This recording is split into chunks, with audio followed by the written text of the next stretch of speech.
Welcome, everyone, to the Real Estate Tailgate. The Real Estate Tailgate. We are back again. I'm here with my partner, David Underwood. What's going on, David? What up, what up? Living the dream, man. Living the dream.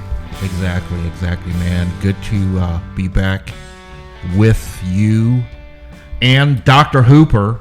What's up, everybody? In person for another taping. Yeah, we're back. Always looking forward to it. Always a good time.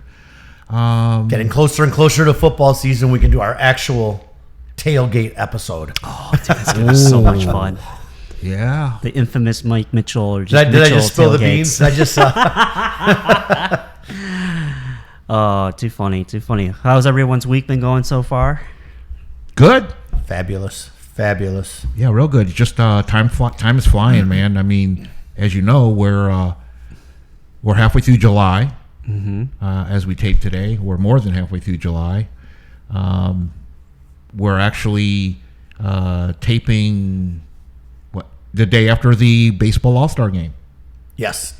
All Star Game was last night. Yep, and American League One, right? Yep, American League One, which is where the Tigers are in the American League. We were fortunate to have two All Stars this year, Riley Green and Skubal. stud pitcher. Yep. He pitched one inning, no runs, no hits, no walks. Yeah. Three up, three down, right? Yeah, he's a stud. Yeah.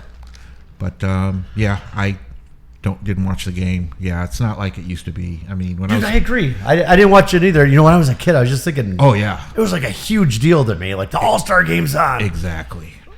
Like my parents would watch. The whole family would watch it. It was like a big deal. Yeah, and you knew all the players and everything, and it doesn't seem like, I don't know. Is it different now, or is it just we're old? I think it's a combination of both.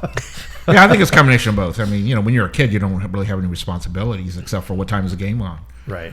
You know, but with you know, life gets to you, family, and it's different.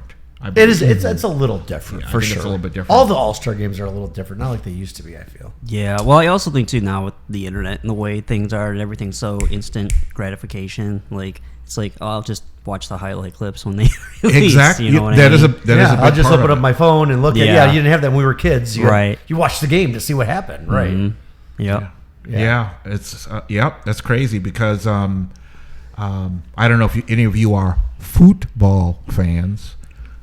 Like European football. Yeah, football. Oh, Not football. Football. football. Yeah, football. Soccer. Yeah, but you know they had a couple of the cup, you know, tournaments going on, and you know I try to catch bits and pieces of that. You know, I'm not a soccer nerd, but I did play some soccer. I pay attention to it a little. Yeah. Yeah, and I enjoy watching the games, you know, parts of the games, whatever. So, but that's a lot of times, you know, those games can be long and boring and drawn out. I know. Yeah. So, you know, so when it comes they can be, but yeah, but then the small the one play is exciting. Yeah. And so that's what I use. You know, a lot of times I'm just checking my phone or checking my Those computer. 0-0 and triple extra time, whatever. Yeah. Yeah. Snooze fest. Yeah. Sorry, soccer elitists. Yeah, I'm not big on soccer, but I respect the athleticism. Absolutely. So that's yeah. Well, and in a way, not to compare the two, but in a way, I feel that, you know, big time soccer is best when you go see it live in person. Sure. Because it's really just about being around the crowd and everything else. And what I was going to say was because that's what got me hooked onto hockey. When I went to I enjoyed some hockey, but the first time I went to a live game in hockey, and I was fortunate enough to be like two rows off the glass.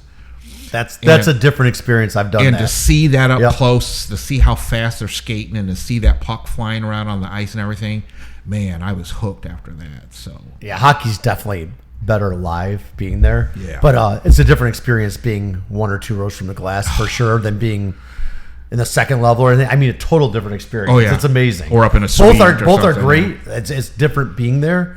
It's great being there. But when you're that low, yeah, it's amazing. Yeah.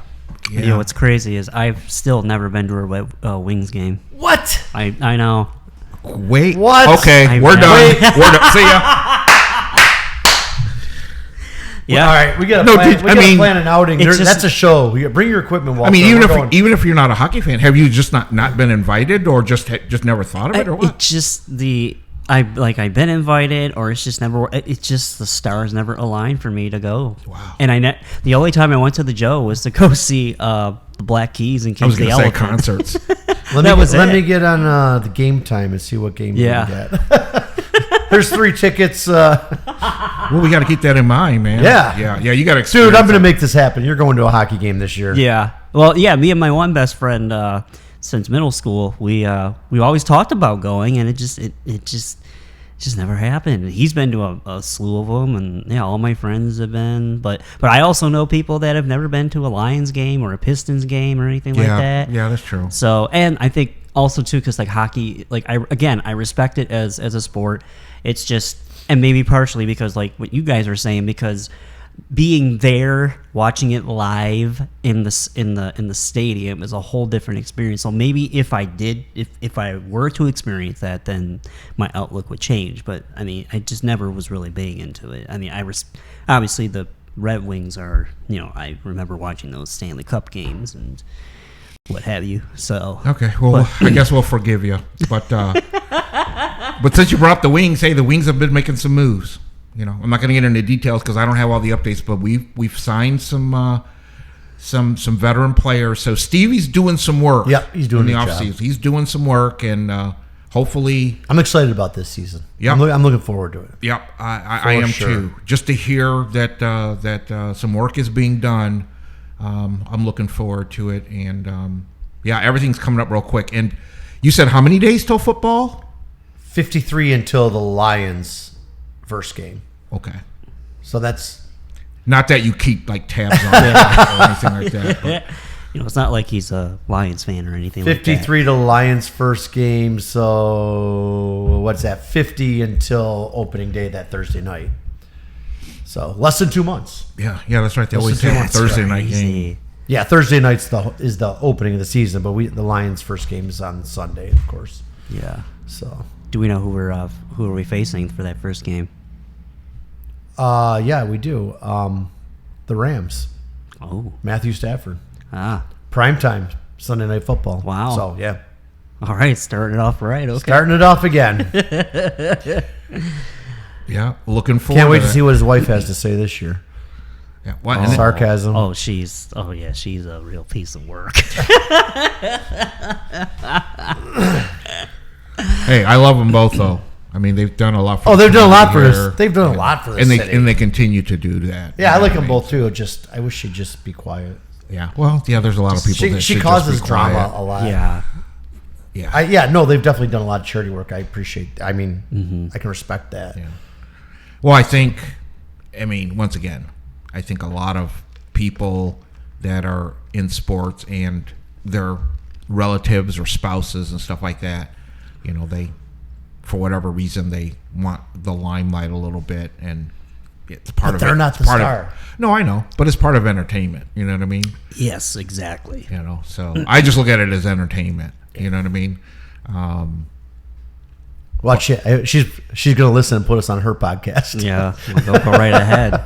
She's gonna blast us. Go right ahead. Go right ahead. I'm ready.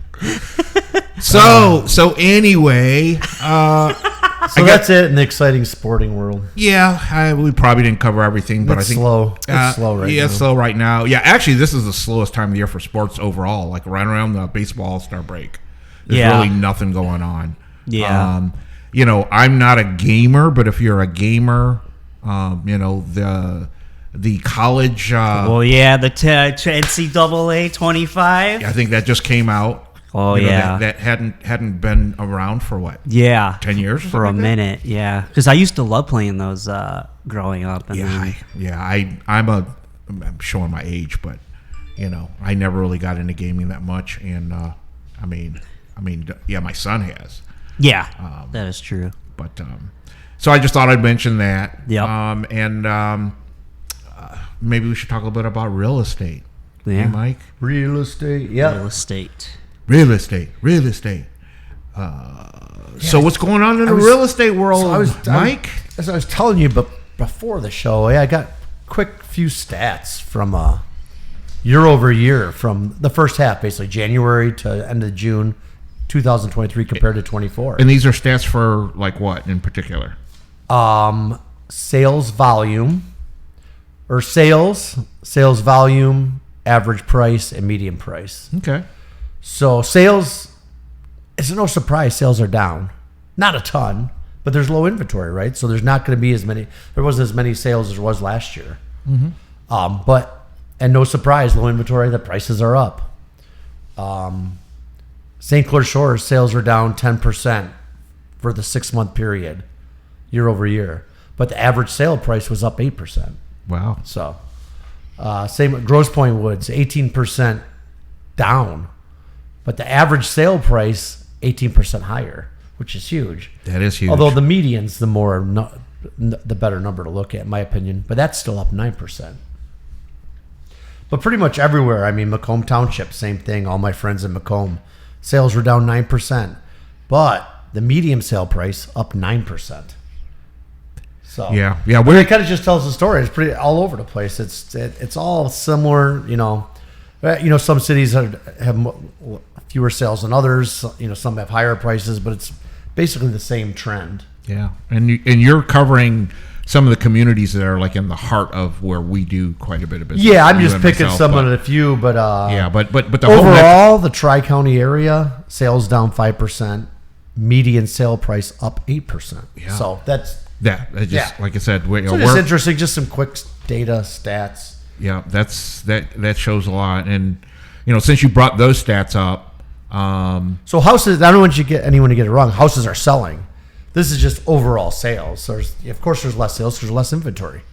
Yeah. Right. So. But the homes are selling. Yeah, homes are selling for sure, and people are buying. Getting good price. Yep. People are buying. And because of the lower inventory, and because of the slightly higher prices, if you're a buyer, you can buy. It just might be a little bit tougher. You're going to have to compete a little bit more. Yep. And you're going to have to maybe pay a little bit more, unfortunately. Which, And it comes to timing, too. Timing, a little luck. Timing's huge in real estate. Yeah, and you've heard this before, I know, and I'm going to bring this up, but, those stats, when I'm talking to people or trying to get the word out there that it is still a good time to buy. It's always a good time to buy because, the home you buy, the real estate you buy is an investment. And, that investment's growing. You just gave some numbers to show that absolutely. The value's growing. And in most cases, it's still much cheaper to make a house payment than pay rent. Rent's higher in almost. Yeah, in most cases. And like I said, just by waiting, I've had clients that that I can think of 2-3 years ago before we started getting into this inventory crunch. The famous fence sitters. Yep. They said, "Well, I'm going to waiting for that real estate bubble. That's not going to happen." Yeah, I'm waiting for prices to come down, and I'm waiting for rates to come down, or whatever. Unfortunately, some of those potential buyers have been priced out of the market. Yes. Yeah. So it's not always good to try and wait. I know what we didn't talk about. Excuse me. No, that's okay. Me and you had a closing last week. We closed the deal together. Oh, yeah. Was that last week? Was it last week? 2 weeks? But since the last show. Yeah, around the holiday, maybe? Since the last show, yeah. Yeah. So. Oh, snap. Congratulations. Yeah. Yep. That Pleasure working with Mr. Underwood as always. Top notch. Oh, same. Fabulous. Same here, man. Top notch agent. And thank you. And I sincerely mean it, though. Smooth as could be. Happy clients. Oh, and, great clients. Yep. First-time buyers. Nice young couple. Took advantage of the MSHDA grant. Yep.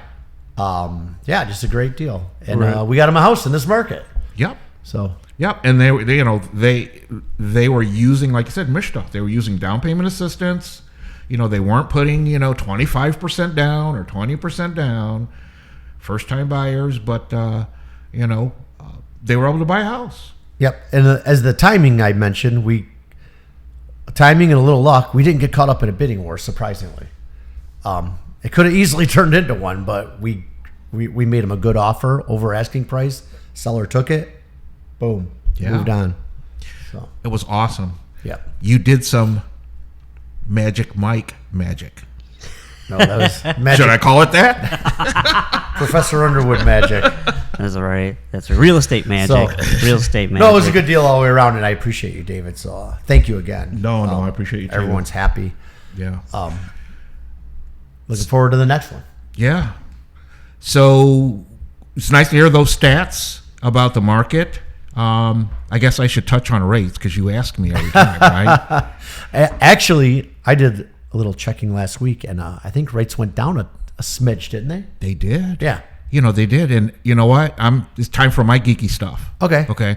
I'm just going to try and cover this kind of, touch on why. And it just really just has to do with the economic data. We're finally starting to see inflation come down and continue to move downward. Okay. It's not going fast, but it is going in the right direction now.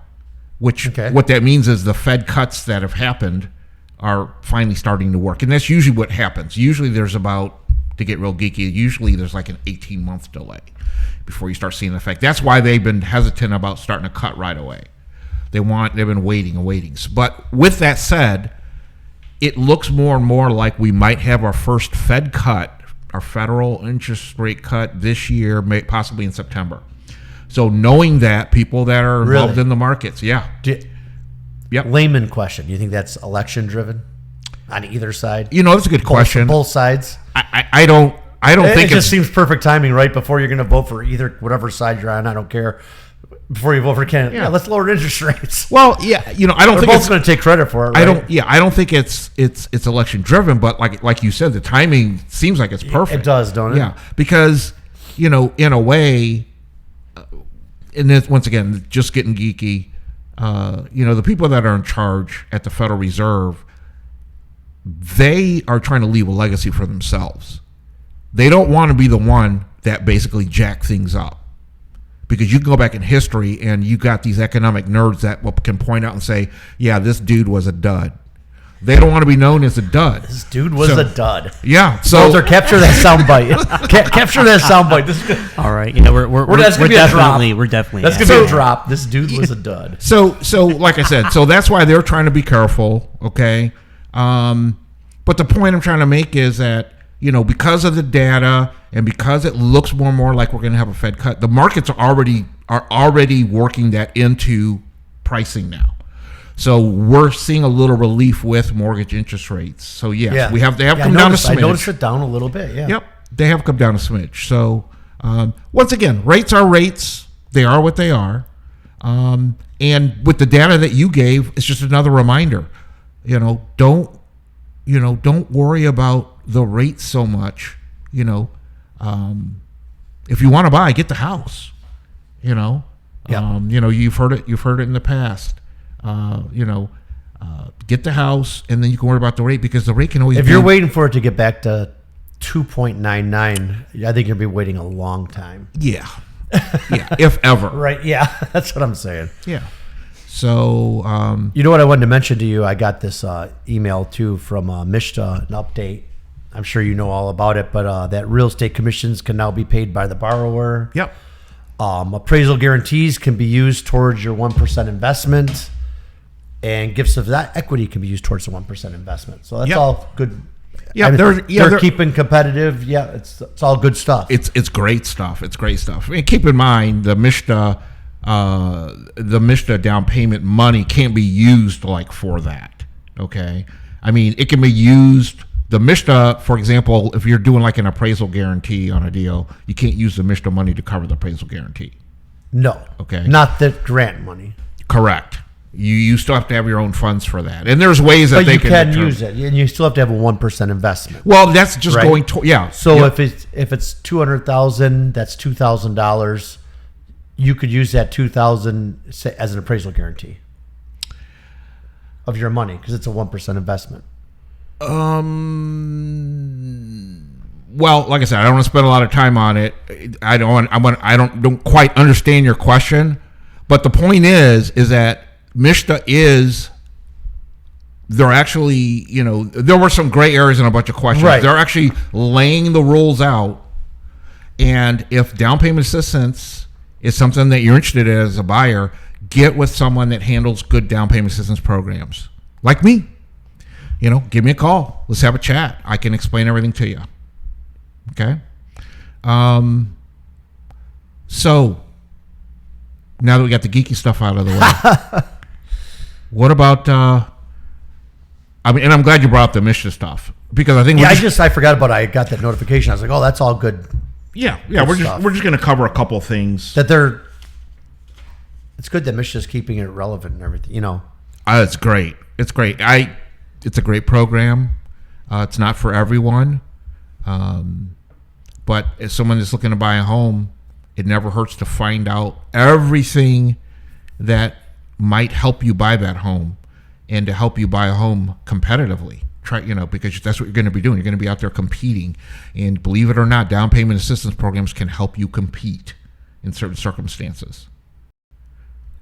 I agree with that. I know that sometimes there's a stigma about it, but I take that. If I'm on the listing side, that's a good. That money's there. Exactly, it's extra money. Yes, it's extra money. I mean, that's a lot of people don't think of it that way. They're like, that's the way I think of it. That's guaranteed money. That's it's extra money to help you in your pot of money to help you put together a strategic offer. That's the way I look at it. To me, that's just like a buyer showing their proof of funds that they have the money to close. Yeah. The MSHDA, that's guaranteed money. So no, I'm glad you brought that up, because that needs to be said. Unfortunately, there's a lot of agents I recently, one of my listings, we took a MSHDA offer over a non-MSHDA offer. They were competitive, and there's a number of scenarios. I always say it's terms and conditions. It's not just price all the time. Mm-hmm. So it was terms and conditions were better, but it was a MSHDA, and that didn't really play. The MSHDA offer won, believe it or not. So yeah. Well, since we're talking about offers, man, you mentioned something about some crazy bids that you've heard of recently. Yeah. So I just heard of this crazy bid. So I guess it was on the west side of the state, near the Grand Rapids area. I forgot what I tell you. 30-something offers. It was in the 30s. The number of offers. Well over asking price. It looks like he didn't disclose the final asking price, but said it was the house is listed at $315, and he released that he had several bids over $400. So basically went $100,000 over asking. But the one I found funny and that I mentioned to you is that one of the offers offered, and he didn't give the details, just said that they offered 2 tickets for a charter flight in their offer. So I don't know what all the details were, but I don't think that offer won. But he kind of chuckled about it. He's like, something new. I've never seen that one before. Yeah, I haven't either, man. That's crazy, right? Yeah, so, that's super crazy. But we work in a crazy world. Real estate can be crazy. It can be, and it's every price zone too. I'm seeing it's not just $200,000 house. I got outbid on an $800,000 house last week, so lost to a cash offer. I mean, it just happens, and so it's kind of timing too. Like that's what I say. I think you said it a couple shows ago, Professor. You see the house and you like it, write the offer. Yeah. Don't hesitate. Don't do it. Yep. Do it. Because there's a chance you could get, if you can get in there and get it written. Depends how the other agent's going to work it. They might let it sit there and collect a few offers and be, But sometimes you write a good offer, sometimes the seller will just take it. Yeah, you never know. Some sellers don't want all that traffic in their house, and so if you're fair with them, sometimes it'll happen. You never know. Write an offer and put your best foot forward. Best foot forward. That's it. Yeah. Yeah. And you mentioned something about cash. When you're talking about cash offers versus mortgage offers, I mean, how touch on that a little bit. Yeah. So I've had many clients that just don't understand. They're like, well, what's the difference? What does it matter if they're paying cash? They're getting their money. I'm getting a mortgage. I'm a conventional mortgage, 30% down, 20% down, whatever. Like, they're still getting their money at the end. And the difference is cash. We used to say back in the day, cash is king. It's not so much true anymore. But with a cash offer, there's no contingency. With a mortgage, it's contingent on you getting that mortgage, correct? Yeah, getting the mortgage and closing on the mortgage, going through the mortgage process. That's the key word. That's the key word is the process. Anything could happen. Where with cash, I ask to see your proof of funds. You show it that they have the money in the bank. You can close in as little as 10 days, sometimes sooner. With a mortgage, some go really quick also, but you have to go through the mortgage process. Anything could happen. The buyer could lose their job all of a sudden. Yeah. If they lose their job, they're not getting a mortgage. The buyer could do something crazy, like go out and buy a car or open some new credit account and not tell their lender, And all of a sudden, even a strong buyer, all of a sudden that throws a wrench in their numbers, right? Yeah. And so you hit on it, man. Anything can happen. And I'm just going to give you an example. I've been doing this for over 25 years, in the mortgage world. And I would say in my first 5 years that I did this, I had 2 instances where a couple was getting a mortgage, one on a refinance, one on a purchase, where one of the couple passed away during the transaction. I didn't want to say that too, but yeah, that can happen too. Someone could lose their job, someone could die. But I suppose if it's a cash offer and someone could die, that would throw a wrench before in it you. too, but before you got to the that's closing why that's why I didn't mention it. Yeah, well, yeah, but that's just it. I mean, the point is anything can happen, and the mortgage process usually is longer than just setting up a closing and someone getting their cash together and closing. So, like you said, So so mortgage is contingent, even though it's a strong offer, strong chance it'll close, but that's the reason behind it in the real estate world. Now, cash doesn't always win. I've had cash buyers and we've lost. Sometimes with appraisal guarantees and everything else, the seller will take the other offer. Mm-hmm. So sometimes it's about the numbers. Every seller is different. Depends on what the seller's motivation is, what they're looking for. Some want the absolute highest they can get. So if that's a mortgage offer with an appraisal guarantee, they'll take it over a cash offer. So. Yeah, I have a client that just went under contract, and they put in a solid offer. I mean, they're putting down 50%. They offered, off the top of my head, I think it was like 40 over list price, but the home will appraise. It'll be right, closed. And especially with 50% down, there's probably going to be appraisal waiver. Yeah, and there was appraisal waiver. I was able to verify it, and but the kicker is this. The feedback that we got, because there was at least one offer higher than his. We don't know overall all the details, how much stronger it was, but there was an offer price that was at least higher. But I was told that the biggest kicker was my client gave extra occupancy for free. Yeah. Just something like that can make a big difference. Yeah. Can make a big difference sometimes. Yeah. So obviously the people are still in the house. They want to make sure they got enough time to do what they got to do to get out of the house. Yeah. Again, like I said, cash doesn't always win. I just want people to understand the difference, because a lot of people ask me, "What is the difference? They're getting their money either way. Why do they care?" And that's basically why, though. Yeah. So. Yeah. So since our last taping.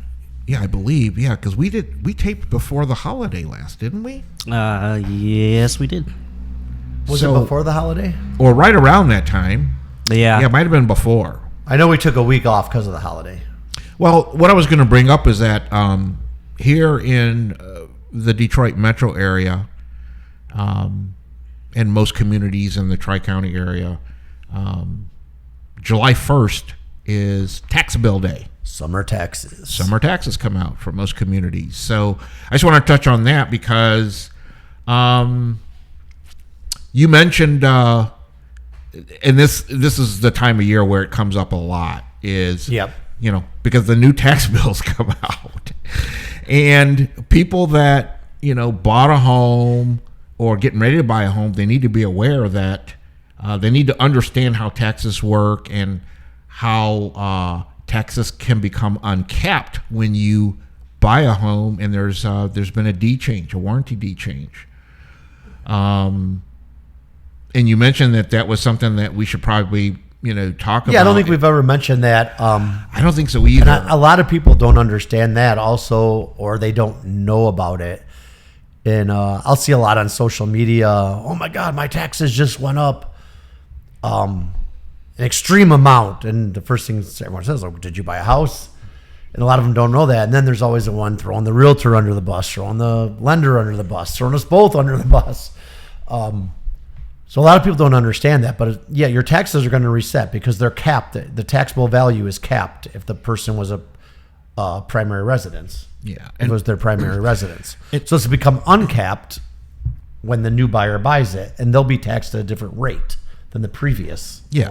And I guess to try to explain it in layman's terms, if I buy a house, and I claim my homestead on that home and it's my primary residence, I'm now going to be taxed at a rate from when I bought the house. Okay? The formulas and everything are based off of when I bought that house. Now, if I stay in that house for 15 years, I'm kind of grandfathered to a point from when I bought the house. Okay? Because taxes can change. Taxes will still go up, but yeah, taxes will go up, but the formula and everything, I'm kind of I'm kind of grandfathered in that. So what happens is in 15 years when I sell it and someone buys it, and part of that transaction, is I'm deeding the house to them with a warranty deed, and they put their homestead on it now. Now it becomes uncapped. So now everything starts getting reformulated based off of when they bought the house. Correct. So that's what we mean when we say uncapped. Yep. So a buyer buying someone's house, buying a house off a seller who's been in the house 20 years, 25 years, those taxes are going to go up quite a bit. Oh, yeah.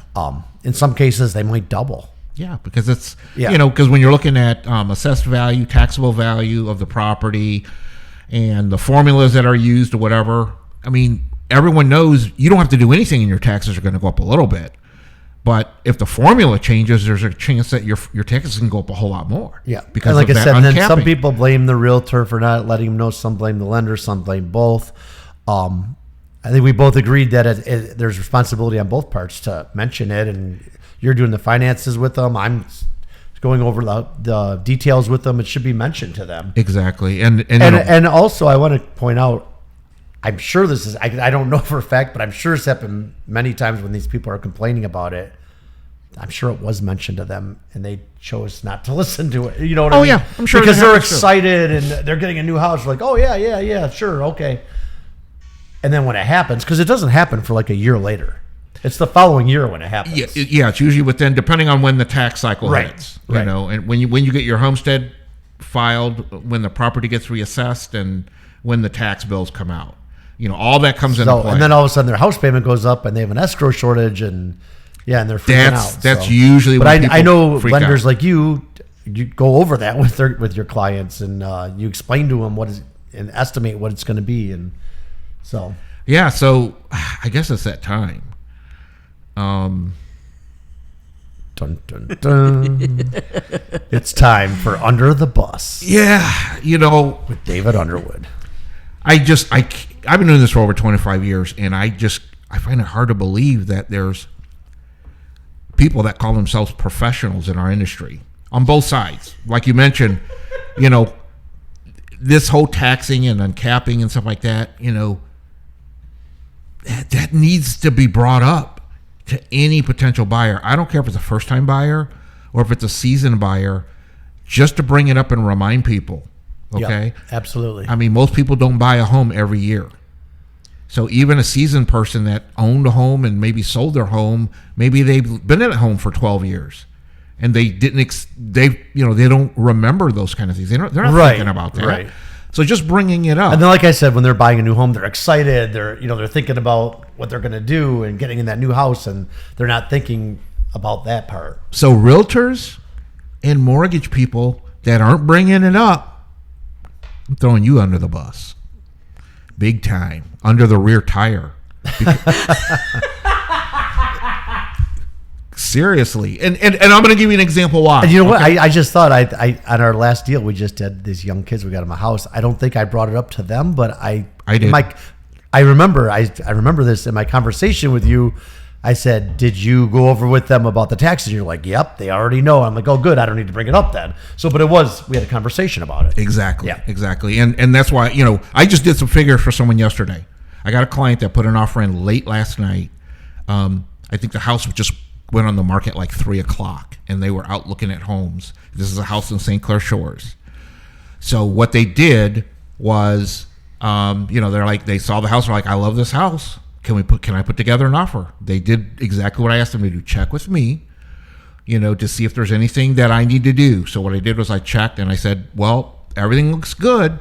You qualify for the payment very easily, but you need to be aware that this house looks like it's been in the same family for many years. I can't, based on the tools I had and the time I had to check, it was at least 20 years. And when I say family, see, sometimes you can transfer property within family, and it doesn't. The taxes won't reset. It won't trigger that uncapping. Correct. So I said it looks like it's been in the same family at least 20 years, and I'm gonna give you a rough guesstimate. Those taxes may double. Okay, they may double. Right now, they're about. And what 20, happens when they double? Your house payment's going to exactly because you're going to have an escrow set up, and you need to be aware of that. Okay. You even qualify at the higher payment, but do you want the higher payment? So these are the kind of conversations I'm having with my client, saying, look, as long as you like the house, it's a great deal. I think it's a great deal just looking at the pictures and looking at everything for your needs based on what I know. But you need to be aware of that, within a year, in about a year, because St. Clair Shores, most of their taxes are just summer taxes in most cases, right? Yes. So next, when most cases. Yeah, in most cases. So when your summer taxes come out, next year, and your escrow goes up, it's probably going to go up, $175, $180. Are you good with that? Yep. Okay. Well, write your offer. Get with your agent, but at least you know. Yep. That's it. Not much to it. That's it. Yeah. It's just something that's easily overlooked, and then exactly. So people are shocked. So I'm hoping that those people that get stuck under that rear tire can dust themselves off and start doing a better job of that, because I just find it hard to believe that I still hear that. Yeah, no, I know, and I actually see it a lot. I said on social media, I'll see people complaining about it, and then someone will ask, "Well, how long you been there?" And like, "Oh, we just bought the house last year."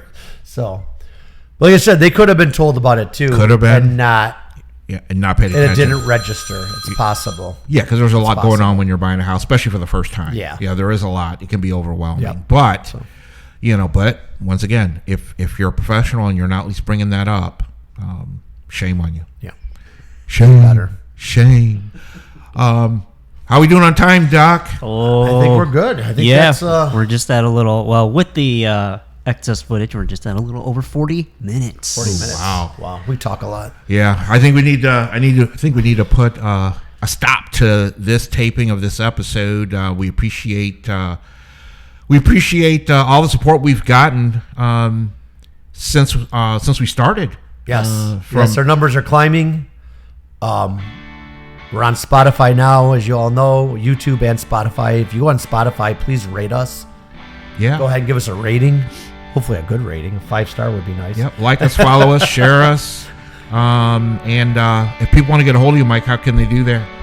Call or text 586-291-2652. And for me, Dave Underwood, 248-219-3457. Text or call. Until next time, folks. That's a wrap. Peace out, everyone. Peace out.